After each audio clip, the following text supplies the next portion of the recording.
पाप किए और जो कुछ भी करता हूँ या करूँ उसको भी पाप नाश कर देता है। और ये कहते हैं पाप नाश भगवान नहीं कर सकता। यी सबै प्रमाणहरूबाट सिद्ध हुन्छ कि जैन धर्मका सबै धारणा वा भक्ति साधना शास्त्र विरुद्ध छन्। त्यसैले गीताको अध्याय 16 श्लोक 23 अनुसार त्यस्ता धारणा तथा भक्ति विधिबाट कुनै पनि प्रकारको लाभ प्राप्त हुन सक्दैन। अर्थात् जुन क्रियाकलाप जैन धर्ममा गरिन्छ ती सबै व्यर्थ छन्। प्रश्न नम्बर 5, जैन धर्मका अनुसार संखाराको के महत्व छ जसलाई जैन धर्मका व्यक्ति धारण गर्छन्? यसले श्रावकहरू अर्थात् साधकहरूलाई के लाभ प्राप्त हुन सक्छ? जैन धर्ममा यस्तो मान्यता छ कि जब कुनै व्यक्ति वा जैन मुनिजन आफ्नो जिन्दगी पूर्ण तरिकाले बाँचिसक्छ अथवा शरीरले उसको साथ दिन छोड्छ तब उसले संधारा लिन सक्छ। संधारा एक धार्मिक संकल्प हो। त्यसपछि उक्त व्यक्तिले अन्न ग्रहण त्याग गर्छ। इस विषय में श्रीमद् भगवद गीता में की भनिएको छ हेर्नुहोस्। आपको दिखाते हैं श्रीमद् भगवद गीता पदछेद अन्वय साधारण भाषा टीका सहित। ये गीता प्रेस गोरखपुर से प्रकाशित है। जयजाल गोविंद का इसके अनुवादक है। ये अध्याय नंबर 4 है श्रीमद् भगवद गीता का। ये 25 में क्या कहा है? दूसरे योगीजन देवताओं के पूजन रूप यज्ञ का यज्ञ धार्मिक अनुष्ठान का परिपाती अनुष्ठान किया करते हैं। परिउपास्ते माने पूजा करते हैं।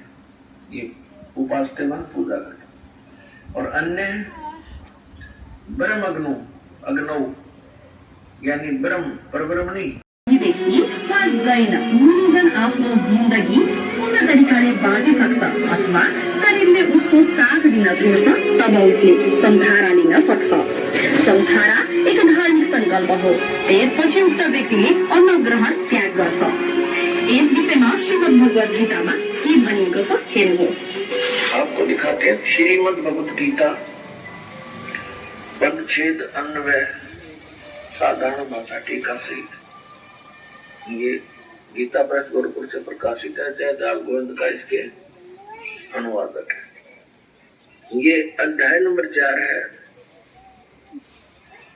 श्रीमद् भगवद गीता का। ये 25 में क्या कहा है? दूसरे योगीजन देवताओं के पूजन रूप यज्ञ का यानी धार्मिक अनुष्ठान का परिपाती अनुष्ठान किया करते हैं। पर उपास्ते माने पूजा करते हैं। ये उपास्ते माने पूजा करते हैं। और अन्य ब्रह्म अग्नौ यानी ब्रह्म परब्रह्मणी इस काल की साधना तक सीमित है। आत्म रूप यज्ञ का हवन किया करते हैं। और 26वां अन्य श्रोत्रादि समस्त इंद्रियों को संयम रूप अग्नियों में हवन किया करते हैं। यानी कुछ अपने इन कान आदि भारत में ही नहीं पूरे विश्व में फैल चुकी है, क्योंकि संत रामपाल जी महाराज ने अपने ज्ञान का डंका पूरे विश्व में खोल दिया है। संत रामपाल जी महाराज का ज्ञान बिल्कुल शास्त्रों के आधारित है और संत रामपाल जी महाराज जो भक्ति बता रहे हैं वो बिल्कुल ही शास्त्रों के अकॉर्डिंग और उस भक्ति से हमें लाभ मिलता है। संत रामपाल जी महाराज की कई मुहिमें चल रही है। संत रामपाल जी महाराज ने समाज सुधार के बहुत सारे कार्य किए।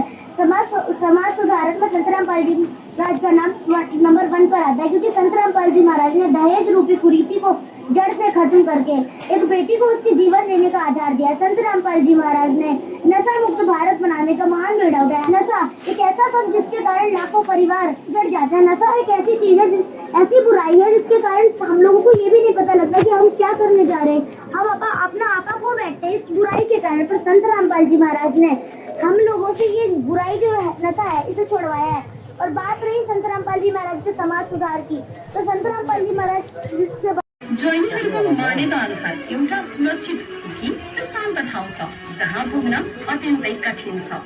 न त्यहाँ कुनै रोग छ, न कुनै बुढ्याउनी, न त पीडा न मृत्यु नै छ। त्यो कैवल्य मार्ग अर्थात् मोक्षको द्वार हो। उनीहरूको मान्यता अनुसार महान सन्त त्यहाँ पुगिसकेका छन्। उनीहरूले दुःखबाट मुक्त पाइसकेका छन्, किनकि उनीहरूले कैवल्य मार्ग अथवा मोक्षको मार्गलाई प्राप्त गरिसकेका छन्, जबकि परमात्मालाई प्राप्त गरिसकेका सन्तहरूका अनुसार सतलोक नामक एक अविनाशी स्थान छ, जहाँ परमात्मा परम अक्षर ब्रह्म बस्नुहुन्छ, जहाँ न कुनै बुढापा न कुनै दुःख न त मृत्यु नै छ, जसलाई गीताको अध्याय 18 श्लोक 62 मा सनातन परमधाम भनिएको छ। त्यस अविनाशी स्थानलाई केवल तत्त्वदर्शी सन्तद्वारा दिएको पूर्ण सद्भक्तिले मात्रै प्राप्त गर्न सकिन्छ। आउनुहोस् अब जानेछौँ जैन धर्मका प्रमुख तीर्थंकरहरूको गतिको बारेमा। के यिनीहरूको पुनर्जन्म हुँदैन? के साँच्चीकै उनीहरूलाई निर्वाण मार्ग अर्थात् मोक्षको मार्ग प्राप्त भएको छ त? जैन समुदायका अनुसार यिनीहरूका कहिल्यै पुनर्जन्ममा आउँदैन, जबकि हाम्रा शास्त्रहरूमा महावीर भगवानजीको मात्र होइन बरु असंख्य जन्म वर्णन दिएको छ।